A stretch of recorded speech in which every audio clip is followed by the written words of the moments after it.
안녕하세요.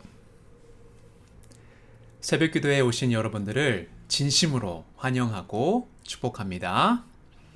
오늘 우리가 부를 찬송가는 찬송가 519장 구주께서 부르되라는 찬송가를 먼저 올려드리고 하나님의 말씀을 살펴보도록 하겠습니다. 찬송가 519장입니다.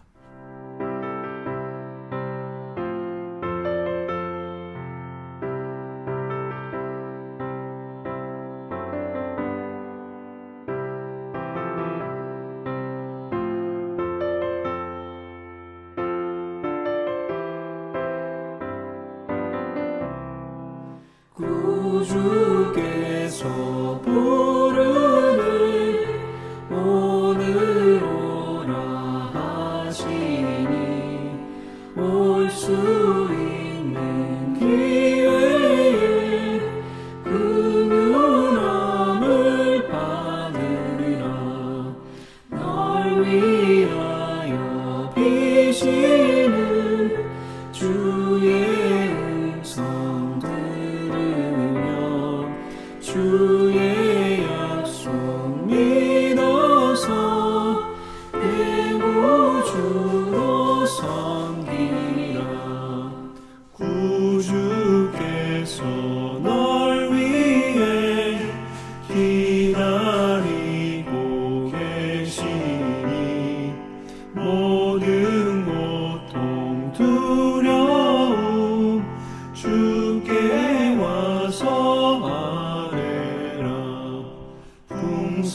풍성하신 그 은혜 자비로운 그 사랑 회개하고 주께 와 간구하여 얻으라.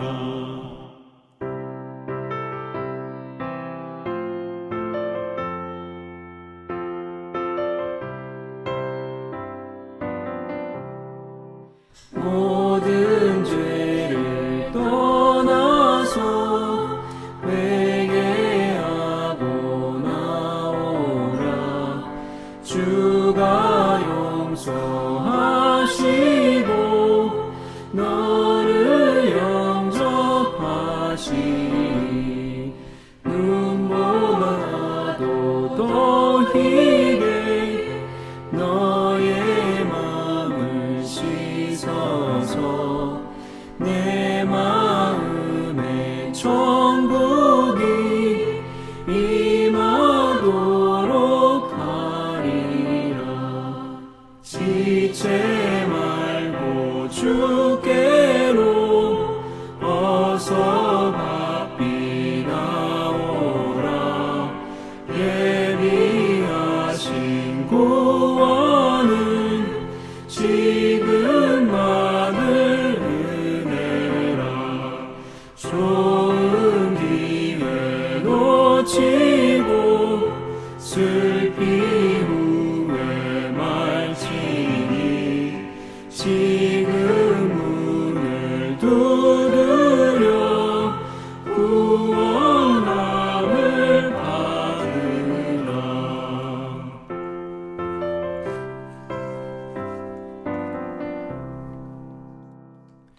기도하겠습니다.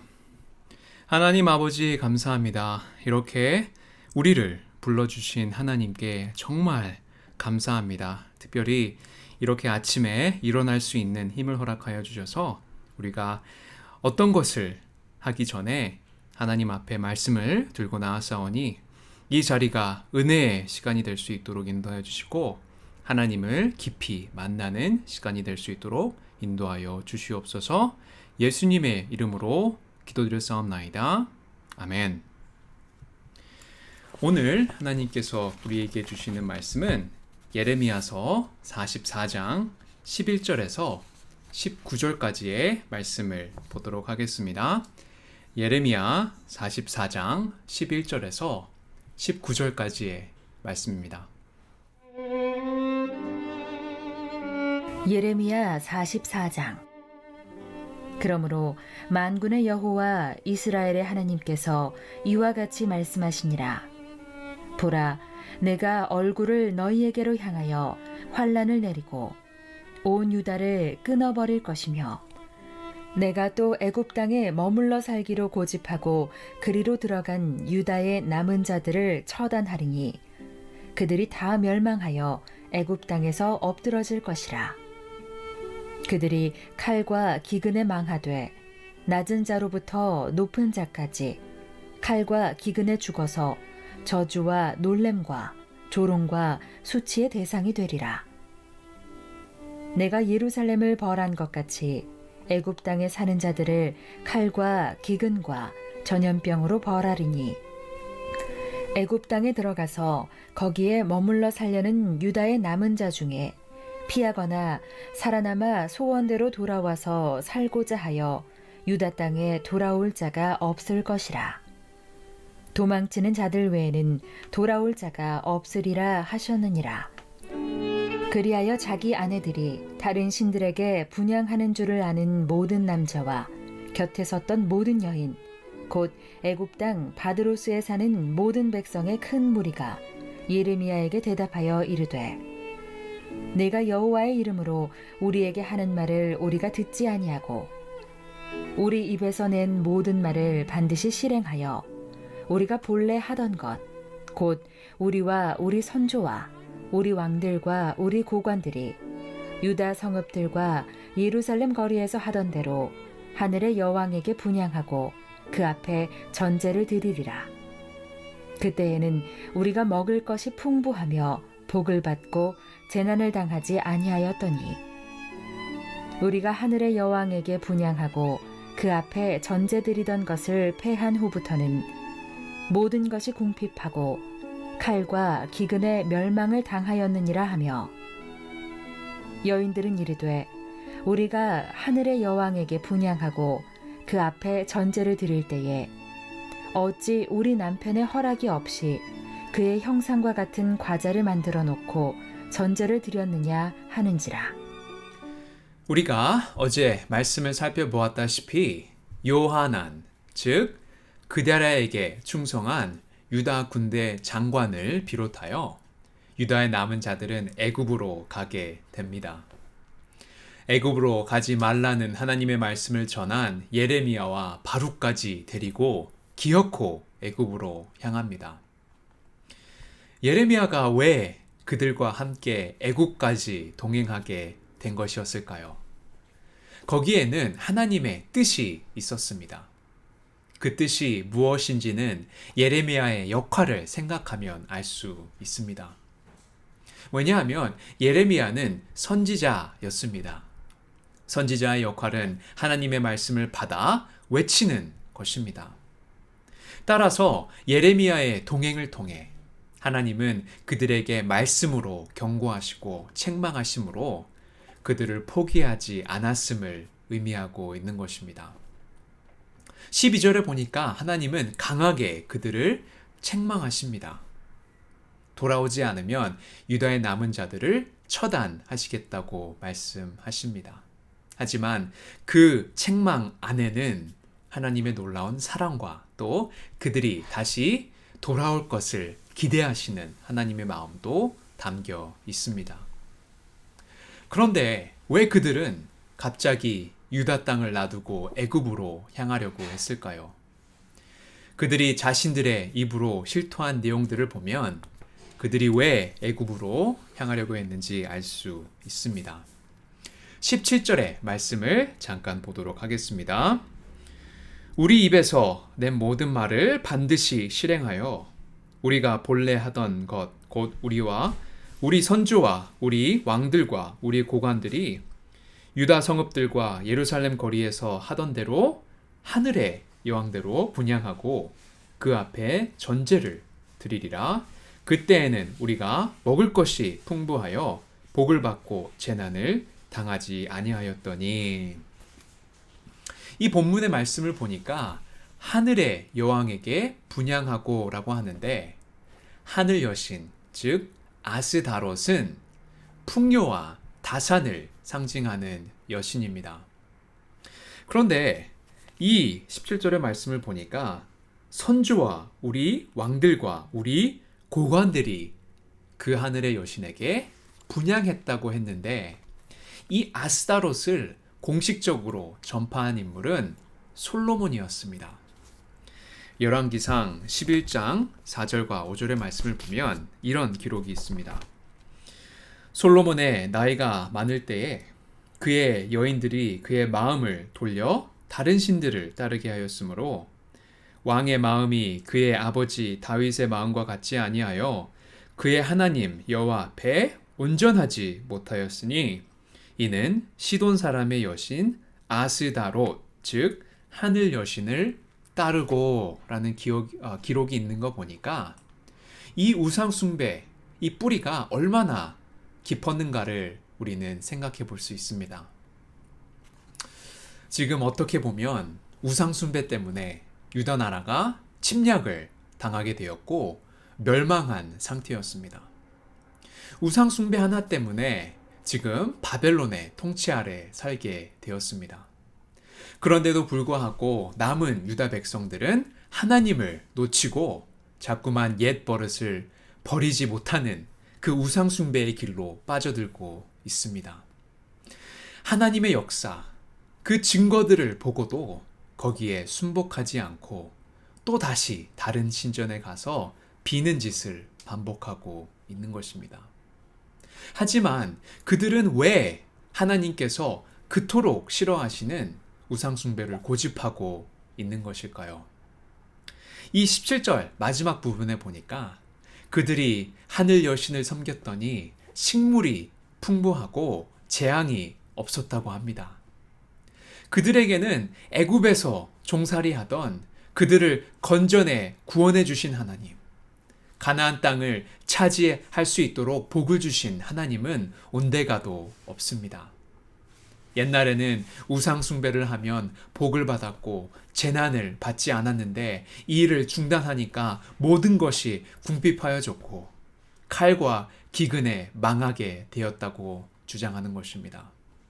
그래서 우상이 당장 먹을 것만 주면, 지금 잘 살게만 해주면 자신들의 영혼이라도 팔아 넘길 듯한 마음을 가지고 있습니다.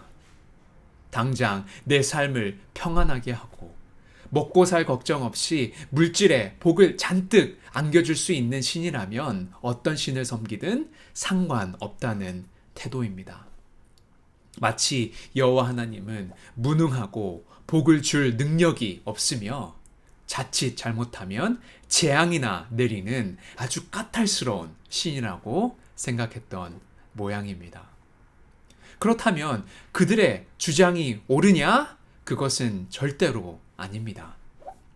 그들이 하늘 여신을 섬기는 동안 평안하고 재앙이 없었던 그 시기는 하나님께서 그들에게 내릴 재앙을 인내하심으로 참으시고 그들이 돌아와 죄악을 회개하기를 기다리시던 시기였습니다.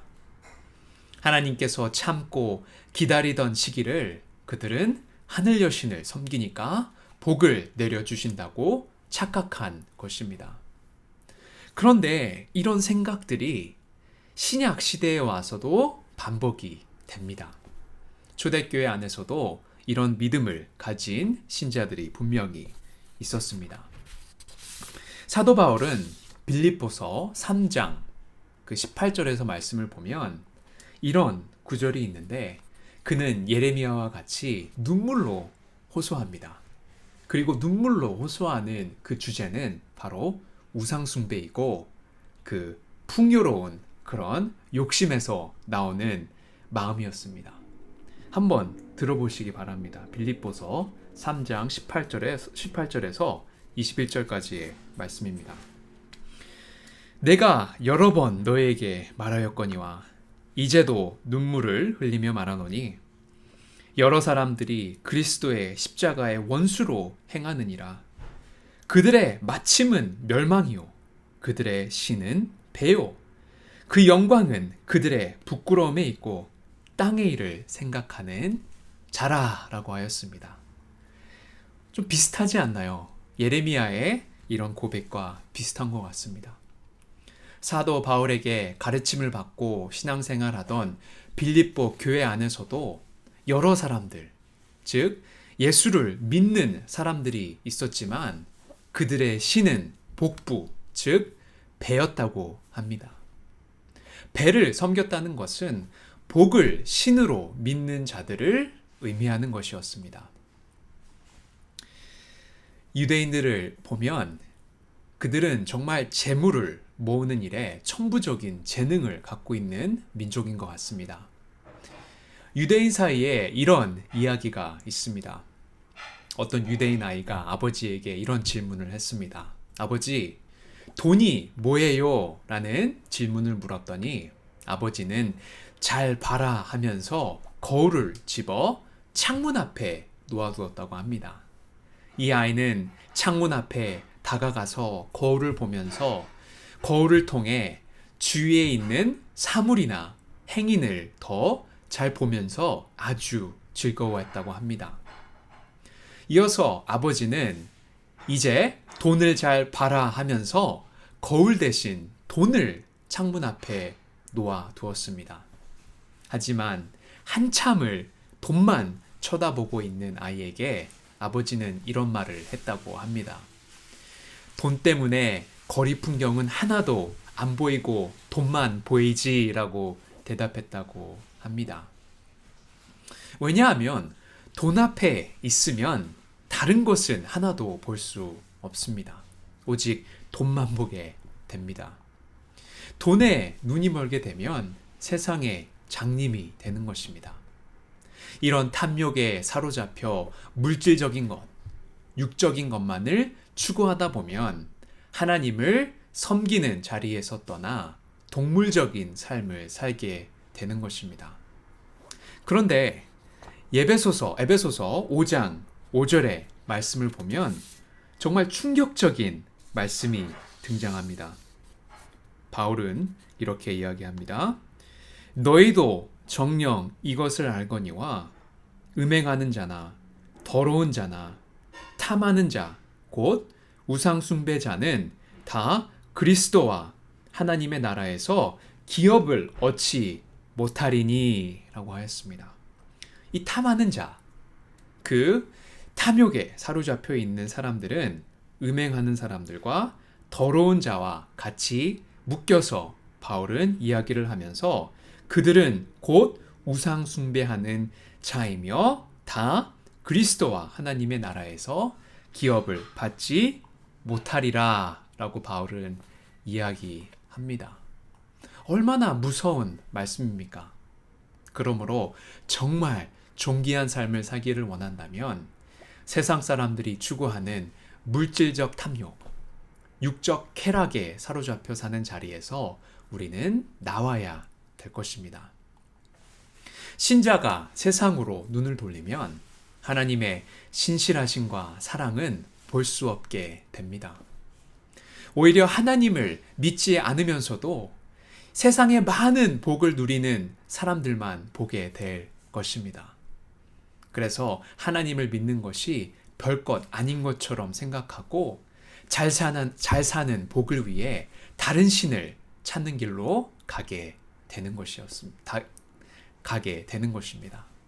이것이 애굽으로 간 유다 백성들의 실상이었습니다. 오늘 우리가 탐하는 물질적인 것들을 다 내려놓고 주님을 섬겨야 할 줄 믿습니다. 우리의 삶을 거룩하신 하나님께 영광을 돌리며 신실하신 하나님을 찬양하며 섬기는 자리에 나가야 되는 줄 믿습니다. 아이들이 자기들이 가지고 놀았던 그 장난감을 놓을 수 있는 것은 더 큰 장난감, 더 멋있는 장난감을 보았을 때에만 그들이 사랑했던 것을 놓을 수 있습니다. 오늘 여러분들을 사랑하시는 하나님께 나아가시기를 바랍니다. 그 하나님에게 모든 것을 다 내려놓고 그 하나님께 영광을 한번 돌려보시고 찬양의 자리로 또 기도의 자리로 나아가시길 한번 나아가 보시길 바랍니다. 그렇게 되면 이 세상에 있는 것들은 더 이상 우리는 재미를 느끼지 않는 줄 믿습니다. 그런 시간이 되시기를 여러분들에게 진심으로 축원하고 저도 옆에서 같이 기도하겠습니다. 하나님 아버지 감사합니다. 오늘 우리의 깊은 내면의 이 탐욕을 하나님께서 만지시면서 우리의 정말 기쁨은 어디에서 나오는지 다 우리에게 질문하셨는 줄 믿습니다. 하나님 이 시간을 통해 하나님만 붙드는 우리 모두가 될 수 있도록 인도하여 주시옵소서. 이 세상에 있는 물질보다도 하나님을 더 사랑하고 나아가는 자들이 될 수 있도록 인도하여 주시옵소서. 예수님의 이름으로 기도드렸사옵나이다. 아멘.